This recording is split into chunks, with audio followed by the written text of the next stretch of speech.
कोई ना छेड़े, जिसने आपे दुख सहेड़े। दर्द मननू कोई ना छेड़े, जिसने आपे दुख सहेड़े। जमना जीना मूल उखेड़े, बूझे अपना आप गया। जिस तन लगया इश्क का मार, नाचे बेसुर दे बेतार।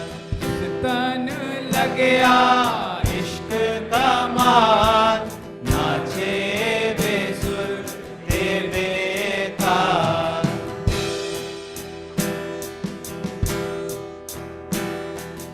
जिसने बेस इश्क दा कीता, गुर दरबारों फतवा लीता। जिसने बेस इश्क दा कीता, गुर दरबारों फतवा लीता। जदों हजूरों प्याला पीता, कुछ ना रहा सवाल जवाब। जिस तन लगया इश्क का मार, नाचे बेसुर दे बेतार।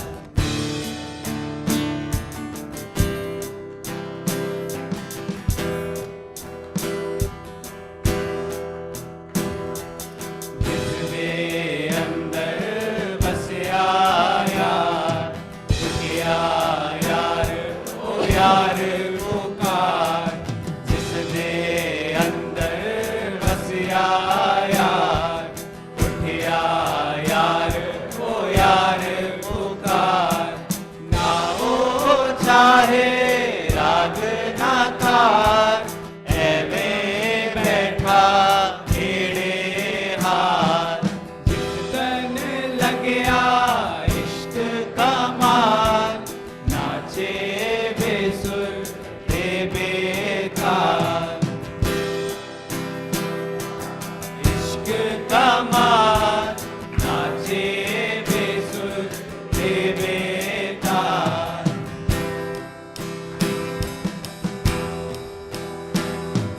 भुलिया शाह नगर सच पाया, झूठा रौला सब मुकाया।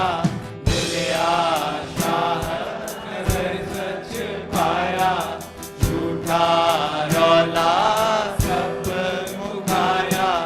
सचिया कारण सच सुनाया, पाया उसका पाक जमाल। जिस तन लगया इश्क का मार, नाचे बेसुर दे बेतार। इश्क का मार, नाचे बेसुर दे बेतार। बेसुर बेताल। इस आशय में कि सुर और ताल भी ढर्रे होते हैं, मानवकृत पैटर्न्स होते हैं, हमने रचे हैं, हमारे द्वारा निर्धारित हैं। इस अर्थ में सुर, लय, राग, ताल और वो सब कुछ जो इंसान और इंसानी समाज का है, उसकी फिक्र अगर करते रह गए, दुनिया और दिमाग द्वारा निर्धारित रास्तों पर, ढर्रों पर, नियमों निर्देशों पर अगर चलते रह गए, तो इश्क तो भूल जाओ। और इश्क से आशय बस एक है। वापस लौटिएगा, कौन से तीन होते हैं? ठीक, श्रीमद् भगवद गीता, प्रकृति, अहम, आत्मा।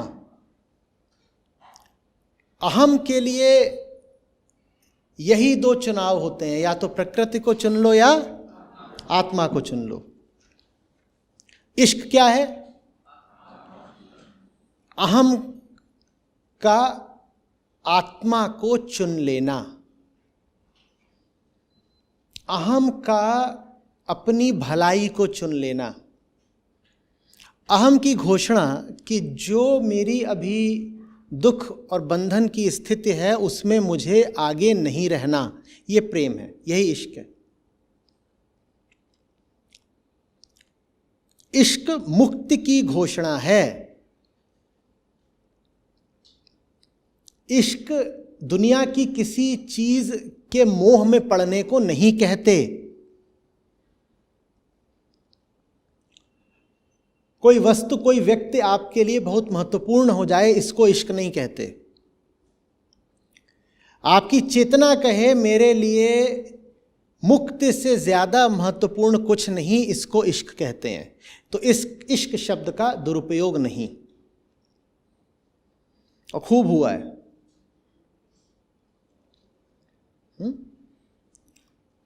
इश्क, प्रेम बहुत पवित्र शब्द हैं और उनको सिर्फ एक अर्थ में ही उपयुक्त होना चाहिए, मुक्ति। वही सच्चा अर्थ भी है। और सच्चाई का तकाजा ये भी है कि सांसारिक जीवन में आपको जो विषयों, वस्तुओं, व्यक्तियों की ओर खिंचाव होते हैं, उनको आप उनके सही नाम से पुकारें। नामकरण बहुत बड़ी समस्या भी हो सकती है, और किसी चीज़ को, किसी प्रक्रिया को, किसी घटना को सही नाम देना मुक्ति का एक माध्यम, एक साधन भी हो सकता है। आप मोह को मोह बोलना शुरू कर दें तो मोह से मुक्ति मिल जाएगी। मोह बचा रह जाता है क्योंकि आप मोह को कभी मोह बोलते ही नहीं, आप मोह को प्रेम बोल देते हैं। आप डर को डर बोलना शुरू कर दें, डर बहुत दिन नहीं टिकेगा। आप डर को महत्वाकांक्षा बोल देते हैं, डर बचा रह जाता है। जब आप बोलते हैं ना मैं बहुत महत्वाकांक्षी हूं, मुझे ये चाहिए, मुझे वो चाहिए, वो वास्तव में कुछ नहीं, आपका डर है। लेकिन आप बोलते ही नहीं कि ये मेरा डर है, आप बोलते हो मेरी एम्बिशन है। वो एम्बिशन कुछ नहीं है, इनसिक्योरिटी है, डर है, असुरक्षा की भावना है। कभी लेकिन किसी चीज को हम उसके यथार्थ नाम से पुकारते ही नहीं है। किसी के प्रति आपका कामना और वासना का रिश्ता है, उसको आप इश्क बोल देते हैं। किसी की आपको बस आदत लग गई है क्योंकि उसके साथ बहुत अरसे से रह रहे हो, उसको आप प्रेम बोल देते हो। कुछ भी जो हमारे साथ घट रहा होता है, हम ईमानदारी से उसको सही नाम देते कहाँ हैं। जो सही नाम देना शुरू कर दे वो मुक्त हो जाएगा। अहम को हम आत्मा का नाम दे देते हैं, देखा? अहम को हम आत्मा का नाम दे देते हैं।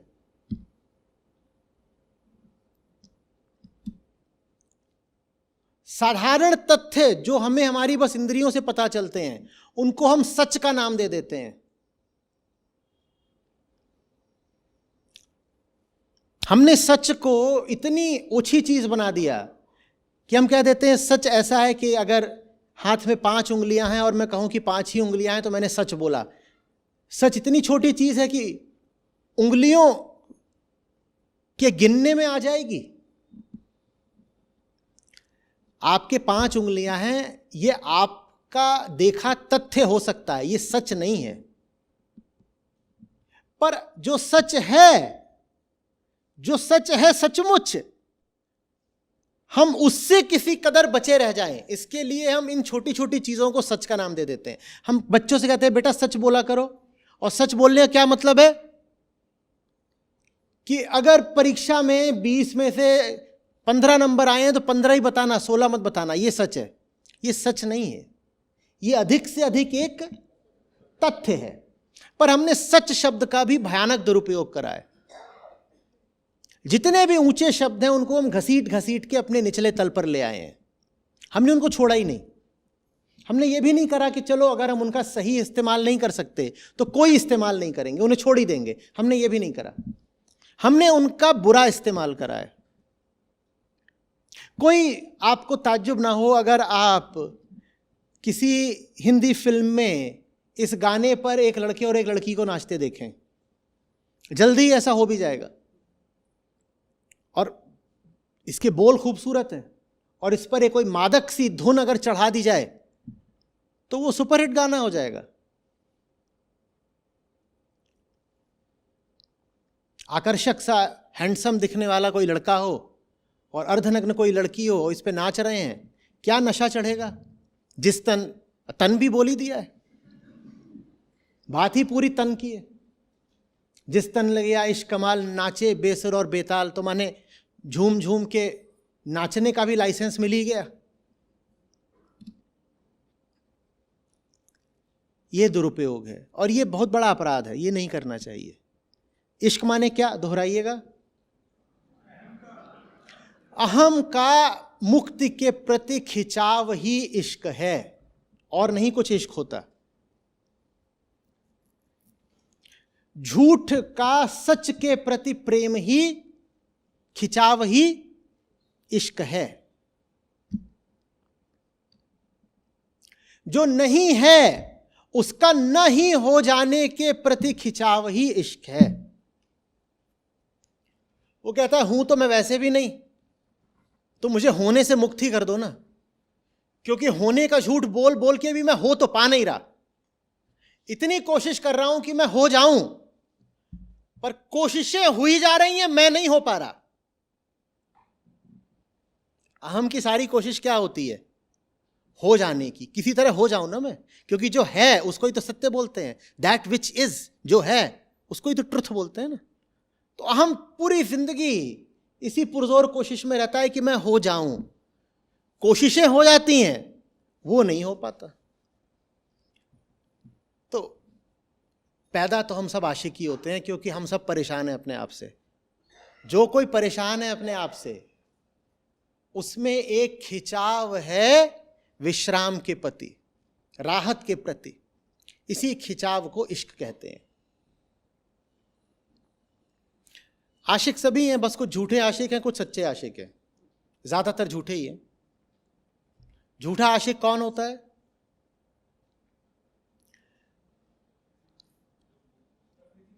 जो उसके साथ नहीं जाता, उसकी तरफ नहीं जाता, जिसके साथ उसे सचमुच प्रेम है, वो भाग के उसकी तरफ चला जाता है जो सिर्फ रिझाता है। एक होता है प्रेम और एक होता है आकर्षण। झूठा आशिक कौन होता है? जो आकर्षण की तरफ भागता है, हालांकि प्रेम उसको भी है। ऐसा कोई नहीं होता जिसे आनंद से प्रेम ना हो, बोध से प्रेम ना हो, मुक्ति से प्रेम ना हो। बस कुछ लोग चुनाव ये करते हैं कि प्रेम की तरफ नहीं जाऊंगा। जैसे अभी थोड़ी देर पहले कबीर साहब कह रहे थे ना कि विषय रस खींच रहे हैं। एक तरफ विरह की पुकार है, एक तरफ विषय की। वो विरह की पुकार से ज्यादा विषय की पुकार को सुनते हैं। ये झूठे आशिक है। और बुलाएंगे हमेशा ये दोनों आपको। अहम इसीलिए बीच में खड़ा होता है ना, एक वो बीच में खड़ा है, एक तरफ प्रकृति एक तरफ आत्मा, दोनों ही बुलाते हैं उसको। अब किधर को जाना है ये आपको तय करना है, और आपके अलावा आपके लिए कोई तय कर नहीं सकता। आप ही फैसला करोगे आपको कहां को जाना है। दर्दमंद नू कोई न छेड़े। अरे दुनिया वालों, मुझे तो वैसे ही दुनिया का सबसे बड़ा दर्द लगा हुआ है, दुनिया से आगे का दर्द लगा हुआ है। कौन सा दर्द? उसका। मुझे काहे दुखी कर रहे हो? और दुनिया क्यों दुखी करने आ गई है? क्योंकि ये सुर ताल पे नहीं नाचते। नाचने का मतलब समझ रहे हो क्या है? गति करना, कर्म करना। नृत्य से अर्थ है कर्म करना। दुनिया वालों के जो कर्म हैं वो सधे सधाए होते हैं, और जो प्रेमी है उसके कर्म नृत्य की तरह हो जाते हैं। वो भी एक अप्रत्याशित नृत्य, एक अनायोजित नृत्य, जिसमें नाचने वाले को भी नहीं पता होता कि उसका अगला कदम किधर को बढ़ेगा। तो दुनिया ऐसों को पसंद नहीं करती। दुनिया कहती है but what is your algorithm. वो कहता है मेरा कोई एल्गोरिदम, है नहीं। दुनिया कहती है नहीं, पर बताओ तो, तुम अपना ब्लूप्रिंट दिखाओ। वो कहता है मेरे पास है नहीं। दुनिया कहती है अपना सूत्र, अपना फॉर्मूला। वो कहता है मेरे पास है नहीं। ठीक है, अपना उद्देश्य बताओ, अपनी कामना दिखाओ। कहता है वो भी मेरे पास। दुनिया कहती है तो फिर नाच किस हिसाब से रहा है? जेल में डालो इसको, पागल खाने में। इसके पास कोई उद्देश्य नहीं, इसके पास कोई विधि नहीं, इसके पास कोई ढर्रा नहीं, इसके पास कोई तयशुदा मार्ग नहीं, लेकिन झूमे जा रहा है। पता नहीं क्या मिल के जाएगा तुझे ये सब करने से। वो ऐसे देख रहा हूं और फिर बोलता है दर्दमंद नु कोई न छेड़े। भाई, दुनिया की सबसे बड़ी तकलीफ तो मैंने स्वीकार कर ली है, अब तुम काहे को मेरे को छेड़ने आए हो? मुझे छोड़ दो मेरे हाल पर। दर्दमंद नु कोई न छेड़े जिसने आपे दुख सहेड़े। मैंने तो स्वयं ही इतने दुख सहेज लिए हैं, मुझे काहे के लिए तुम दुखी कर रहे हो? जमना जीना मूल उखेड़े। ये जो जन्म का और जीवन का मूल है, मैं तो उसको उघेड़ने के प्रयास में लगा हुआ हूं। मुझे तुम्हारे मामलों से, सरोकारों से अब कुछ अर्थ, कुछ प्रयोजन नहीं रहा। तुम जानना चाहते हो कि ये क्या है और वो क्या है, मैं जानना चाहता हूं ये क्या है। तुम क्या कहते हो? ये सब क्या है? मैं जानना चाहता हूं ये क्या है।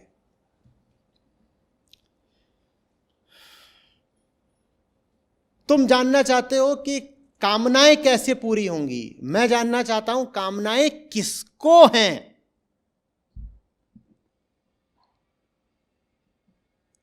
तुम जानना चाहते हो कि जीवन में अधिक से अधिक सुख और भोग कैसे लूटें, मैं जानना चाहता हूं जन्म किसका हुआ था। हमारे तुम्हारे सरोकार अब बहुत अलग हो चुके हैं। हमें ना छेड़ो, हमें माफ करो। जिसने बेस इशक दा कीता, धुर दरबारों फतवा लीता। हम तुम्हारी नहीं सुन पाएंगे, हम अब उस दरबार की आज्ञा लेते हैं सीधे ऊपर से। तुम्हारी कैसे सुने? तुम चाहते हो तुम्हारे हिसाब से चले, तुम चाहते हो तुम्हारे जैसे कपड़े पहने। मेरा वेश अब इश्क का है। वेश से आशय है वो सब कुछ जो दूसरों को दिखाई देता है। उसमें सिर्फ कपड़े ही नहीं आते, उसमें बोल, वचन, कर्म सब आता है। मेरा जो वेश है, मेरा आचरण, मेरे कर्म, मेरा जीवन, वो अब निर्धारित होता है ऊपर से आ रही आज्ञा से। ऊपर से आ रही आज्ञा से मतलब क्या है? कोई आज्ञा उतरती ऊपर से नहीं, वो निर्धारित होता है मेरे इश्क से। मैं अब वो करूंगा जो मुझे आज़ादी देता हो, जो मुझे समझ देता हो, जो मुझे सुलझाता हो। मैं वो नहीं करूंगा जो तुम मुझे करने के लिए बोलते हो। न तुम्हारी आज्ञा पर चलूंगा, न तुम्हारी सलाह मानूंगा। तुम्हारी सलाह न मानने का ही नाम है कि धुर दरबारों फतवाली। तुम्हारी सलाह नहीं मानूंगा, ये गीता के संदर्भ में क्या हुआ? कर्म संन्यास। और ऊपर से आज्ञा लूंगा, ये क्या हुआ? कर्मयोग।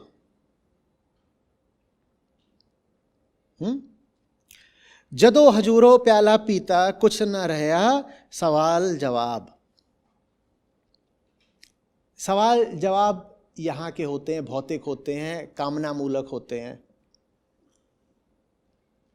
मुझे जो अब नशा है वो मुक्ति का है, हजूर का है,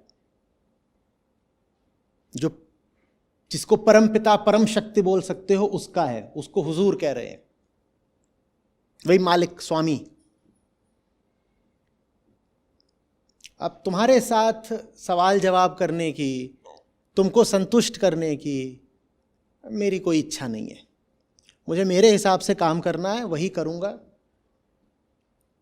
मुझे दिख गया है कि मैं कौन हूँ और मुझे दिख गया है कि मेरी मंजिल क्या है। तुम अब व्यर्थ में आकर अड़चन न डालो। डालोगे भी अड़चन तो तुम्हारी सुनने वाला तो अब मैं हूँ नहीं। जिसदे अंदर वसया यार, उठिया यार ओ यार पुकार। मेरे भीतर जो है वही अब मेरे वचन में है, मेरे कर्म में है। मेरे केंद्र में आत्मा है और मेरे सारे कर्म आत्मा की अभिव्यक्ति मात्र हैं। ये मुक्त पुरुष का जीवन होता है। इसको थोड़ा सा समझेंगे।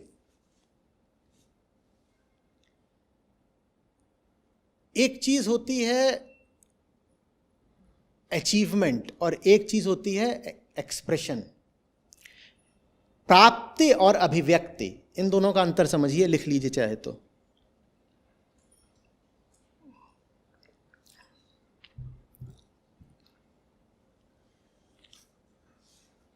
अहम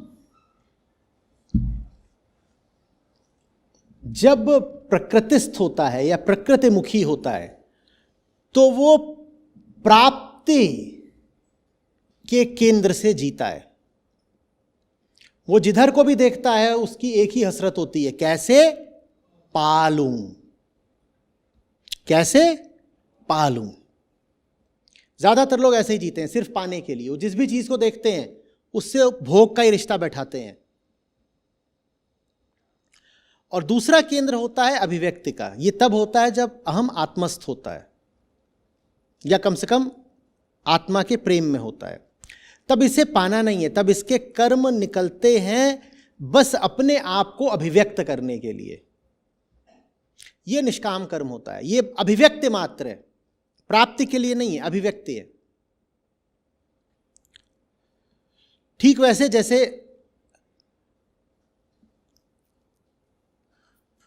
एक है कि आप इनकी तरफ आए क्योंकि आपको इनसे 10 रुपए लेने हैं। मान लीजिए आप वहां बैठे हैं, आप इनकी तरफ आए क्यों?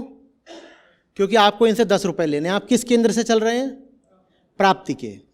और एक ये है कि कुछ ऐसा जबरदस्त संगीत उठा और ऐसी बात बोल दी संतों ने कि आप उठे तो हैं अपनी सीट से, लेकिन कहीं जाने को नहीं, कुछ पाने को नहीं, यहां पर आकर आपने नाचना शुरू कर दिया। कर्म और गति तब भी हो रहा था जब आप 10 रुपया पाने के लिए भगे जा रहे थे। कर्म था ना, और गति भी थी। उस कर्म को कौन सा कर्म बोलते हैं? तो सकाम कर्म था। और कर्म तब भी है जब आप अपनी सीट से उठ गए हैं और नाचने लग गए हैं यहां पर। ये बस प्रतीक के तौर पे बोल रहा हूं, ये निष्काम कर्म हुआ। क्योंकि नाच करके कुछ मिल जाएगा नहीं आपको। नाच करके आपको 10 रुपये की अठन्नी नहीं मिलेगी, कुछ नहीं मिलेगा। पर नाच रहे हो, क्यों नाच रहे हो? क्योंकि आत्मा आनंद स्वरूपा है और वो अपने आप को नृत्य के रूप में अभिव्यक्त करती है। ये अभिव्यक्ति है, ये प्राप्ति नहीं, अभिव्यक्ति है। जो मुक्त पुरुष होता है उसका जीवन प्राप्ति का नहीं, अभिव्यक्ति का होता है। उसको देख के, लेकिन जो प्रकृतिस्थ लोग हैं उनको धोखा हो जाता है। उनको लगता है नाच रहा है तो जरूर कुछ पाने के लिए नाच रहा होगा। कोई पूछे कि आपको क्यों लग रहा है कि ये पाने के लिए नाच रहा है, तो वो बोलते हैं क्योंकि कभी भी कोई कुछ भी करता ही नहीं बिना किसी कामना के, बिना किसी पर्पस, बिना किसी उद्देश्य के। इसका कुछ तो एजेंडा होगा अगर नाच रहा है। आपको ऐसा इसलिए लगता है क्योंकि आप कभी बिना किसी सरोकार के, उद्देश्य के, कामना के नाचे भी नहीं। ज्यादातर लोग जब नाचते हैं तो उनकी एक निगाह कैमरे पर रहती है, बढ़िया वाला ही मेरा पोज लेना। वो नाचते वक्त भी कैमरामैन को देख रहे होते हैं या अपने कपड़ों को देख रहे होते हैं।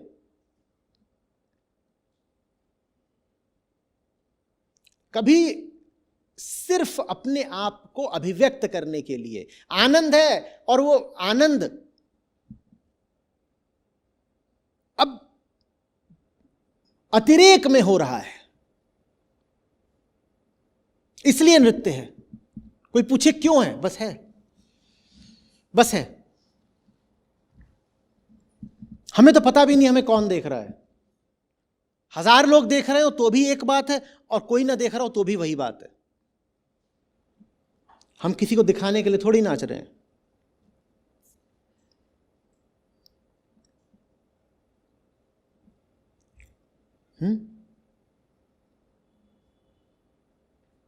शिव सूत्र कहते हैं आत्मा नर्तक है। अब समझ में आया?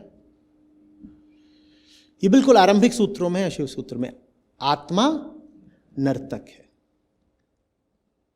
आत्मा ऐसे नर्तक है कि अहम जब आत्मा के पास आ जाता है, एकदम आत्मा जैसा हो जाता है, तो अहम नाचना शुरू कर देता है। जिस तन लगिया इश्क कमाल, नाचे बेसुर ते बेताल। ऐसे आत्मा नर्तक है। आत्मा स्वयं नहीं नाचती, पर आत्मा के सानिध्य में आकर के अहम नाचने लग जाता है। आत्मा ऐसे नर्तक है, आत्मा नर्तक है। और नृत्य से मतलब समझ रहे हो, निष्काम कर्म, वही नृत्य है। और निष्काम कर्म में, नृत्य में जो जान होती है, जो धार होती है, वो सकाम कर्म में कभी नहीं हो सकती।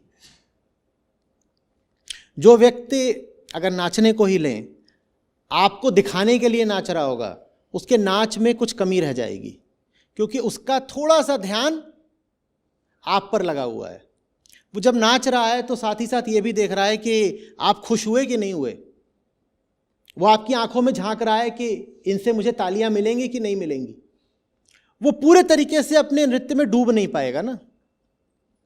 और जो बेपरवाह होकर के नाच रहा है, उसके नाचने में जो बात होगी वो अतुल्य, उसे मतलब ही नहीं। वो पूरी तरह से अपने में ही डूबा हुआ है, उसका समर्पण अपने नृत्य के प्रति पूर्ण है।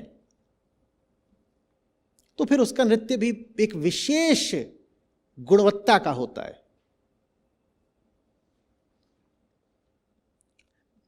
जो कुछ पाने के लिए नहीं करता है ना, उसके करे को रोकना बड़ा मुश्किल होगा।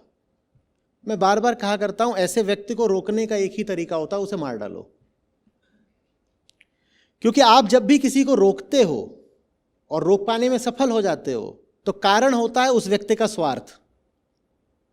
जिसका स्वार्थ जितना ज्यादा होता है दुनिया में, उसे उतनी आसानी से रोका जा सकता है। आप कुछ करने निकलो, कोई आके बोले अगर तुमने ये काम किया तो मैं तुम्हारा नाम बदनाम कर दूंगा, आप रुक जाओगे। क्यों रुक जाओगे? क्योंकि आपका स्वार्थ है अपना नाम बनाए रखने में। कोई बोले देखो फलाना काम अगर तुमने किया तो नौकरी से हाथ धोना पड़ेगा, तो आप रुक जाओगे, क्योंकि आपका स्वार्थ है नौकरी को बचाए रखने में। लेकिन जिसका कोई स्वार्थ नहीं किसी चीज में, जो कर रहा है वो करने में ही डूब गया है, उसको आप कैसे रोकोगे? कोई बटन नहीं जो आप दबा सको, कोई तरीका नहीं कि आप उसकी बाह मरोड़ सको। वो रुकेगा ही नहीं, वो बहुत खतरनाक हो जाता है व्यक्ति। समझ में आ रही बात?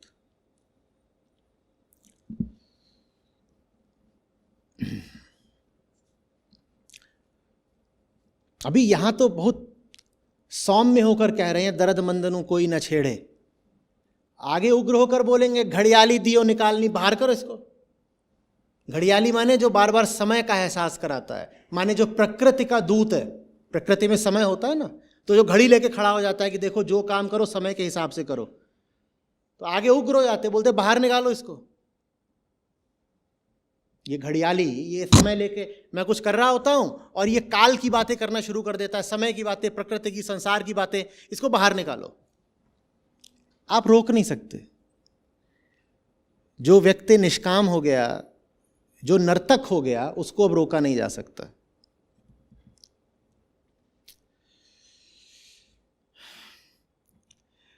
जिसने अंदर वसया यार, उठिया यार, ओ यार पुकार, ना हो चाहे राग न तार। ये एवं नहीं है, वो एवे है। एवे बैठा खेड़े हाल, ये गलत छपा है। वो बस ऐसे ही बैठा रहता है, न राग है न तार है, वो तो बस योग में नृत्य कर रहा है, उद्देश्यहीन है। एवे समझ रहे हैं?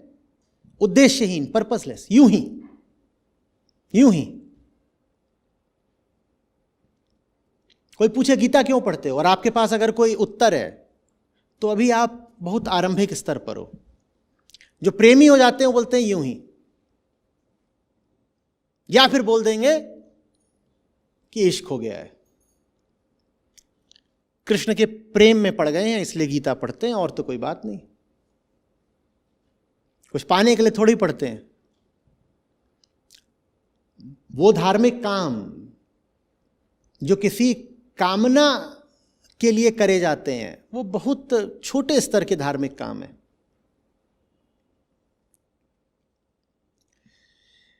बुलिया शाह नगर सच पाया, झूठा रौला सब मुकाया, सचिया कारण सच्चे सुनाया, पाया उसका पाक जमाल।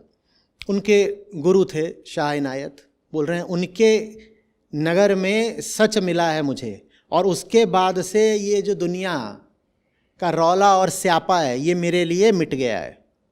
मेरा अब दुनिया के उपद्रव से कोई वास्ता नहीं रहा। मुझे पता चल गया है मुझे किस राह चलना है, उसी राह चलूँगा। सच के कारण सच सुना रहा हूँ, सच के कारण सच सुना रहा हूँ। आमतौर पर कारणता में जो कारण है और जो कार्य है वो अलग अलग होते हैं। निष्कामता में कार्य और कारण अनन्य हो जाते हैं, इनका भेद समाप्त हो जाता है। आमतौर पे जब आप कोई चीज़ उठाते हो तो इसलिए नहीं उठाते कि आपको वो चीज़ चाहिए। आप कोई चीज़ उठाते हो तो इसलिए क्योंकि आपको उस चीज़ से कुछ चाहिए। तो चीज़ कारण है और उससे आपको कुछ और कार्य चाहिए, यही होता है ना भाई। अगर मैं इस तौलिया को उठा रहा हूँ तो इसलिए नहीं उठा रहा कि मुझे तौलिया से प्रेम है, इसलिए उठा रहा हूँ कि मुझे पसीना पोंछना है। लो पोंछ लिया, और पोंछते ही अब इस तौलिया क्या करूँगा, दूर हट, काम निकल गया ना। ये साधारण सकाम कर्म होता है जिसमें कारण और कार्य, ये कारण था, कार्य ये कार्य था। कारण और कार्य अलग अलग होते हैं। निष्काम कर्म में ये दोनों एक हो जाते हैं। सचिया कारण सच सुनाया, सच ही कारण है और सच ही कार्य है। सच कारण है और सच सुनाना मेरा कार्य है। सच सुनाना मेरा कार्य है, और उस कार्य के पीछे का कारण क्या है, सच। यही निष्कामता है, यही निष्कामता है। ये सकामता कब बन जाएगी, जब सच सुनाना मेरा कार्य हो और पीछे का कारण क्या हो, कारण ये हो कि प्रसिद्धि मिल जाएगी, सब लोग वाहवाही देंगे, तो वो सकामता हो गई।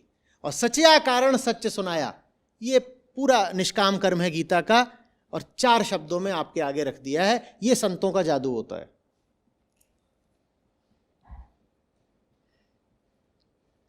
पाया उसदा पाक जमाल, उसका जो पवित्र जादू है। कृष्ण को मोहन भी बोलते हैं ना, जादू करते हैं, वो मोह लेते हैं। जब से उसके जादू के आगे समर्पण करा है, बस यही कर रहा हूं। क्या कर रहा हूं, सच कारण सच गा रहा हूं।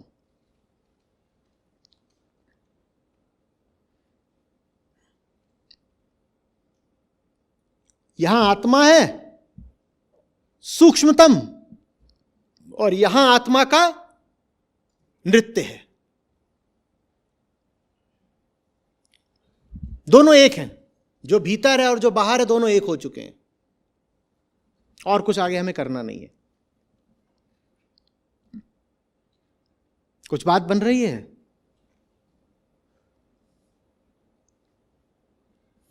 सब समझ में आ रहा है, कुछ नहीं समझ में आ रहा है? मौन के दोनों अर्थ हो सकते हैं।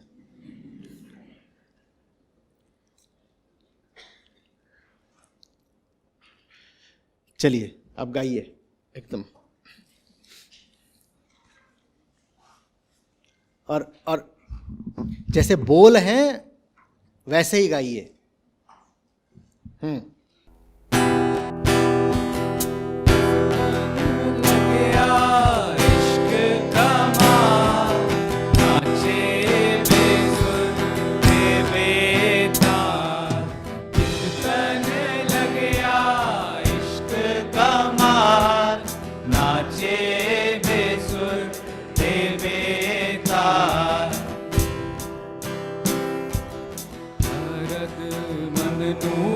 कोई ना छेड़े, जिसने आपे दुख सहेड़े। दर्द मंद नू कोई ना छेड़े, जिसने आपे दुख सहेड़े। जमना जीना मूल उखेड़े, बूझे अपना आप के हाथ। जिस तन लगया इश्क का मार, नाचे बेसुर दे बेतार। जिस तन लगया इश्क का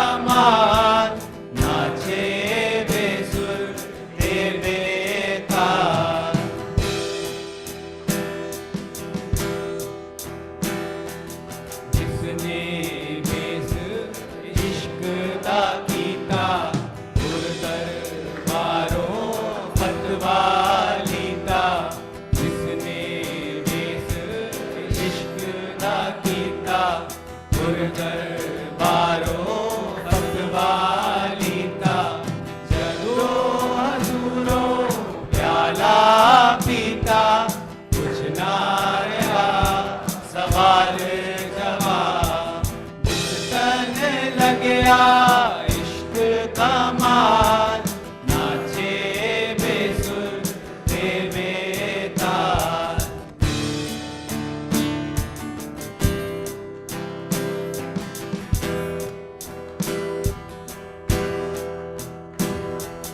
जिसने अंदर बसया यार झुकिया यार ओ यार पुकार जिसने अंदर बसया यार उठिया यार ओ यार पुकार ना ओ चाहे राग ना तार एवें बैठा घेड़े हार जिस तन लग्या इश्क का मार नाचे बेसुर ते बेताल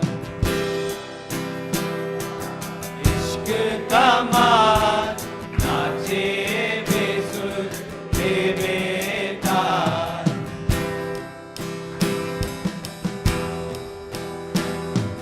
भुलिया शाह नगर सच पा